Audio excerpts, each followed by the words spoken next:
আগরতলা বিমানবন্দরে অটো চালকদের দাদাগিরি, নেশাগ্রস্ত চালকদের দুর্ব্যবহারে অতিষ্ঠ যাত্রী ও কর্মীরা। আগরতলা মহারাজা বীর বিক্রম বিমানবন্দরে নেশাগ্রস্ত অটো চালকদের একাংশের দৌরাত্মে সাধারণ যাত্রী থেকে শুরু করে বিমানবন্দরের কর্মীরাও এখন নাজেহাল হয়ে পড়েছেন। অভিযোগ উঠেছে, সন্ধ্যা নামার সাথে সাথে একদল চালক নেশাগ্রস্ত হয়ে বিমানবন্দরে আসা যাত্রী ও কর্মরত কর্মীদের সাথে অশালীন আচরণ শুরু করে। শুধু তাই নয়, ইচ্ছে মতো অতিরিক্ত ভাড়া দাবি করা এবং অনলাইন বুকিং করা গাড়িতে উঠতে বাধা দেওয়ার মতো ঘটনা এখন নিত্য নৈমিত্তিক হয়ে দাঁড়িয়েছে।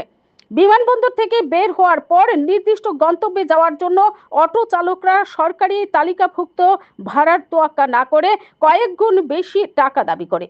কেউ প্রতিবাদ করলে বা অনলাইন প্ল্যাটফর্মে বুক করা অটো ব্যবহার করার চেষ্টা করলে চালকদের একটি দল তাদের ঘিরে ধরে গালিগালাজ, এমনকি শারীরিক নিগ্রহের হুমকিও দেয়। বিমানবন্দরের কর্মীদের একাংশও এই নেশাগ্রস্ত অটো চালকদের হাতে হেনস্থার শিকার হচ্ছেন বলে জানা গেছে। এই পরিস্থিতির প্রতিকারে আগরতলা এয়ারপোর্ট থানার পুলিশ এবং ত্রিপুরার পরিবহন মন্ত্রী সুশান্ত চৌধুরী হস্তক্ষেপ কামনা করেছেন ভুক্তভোগীরা।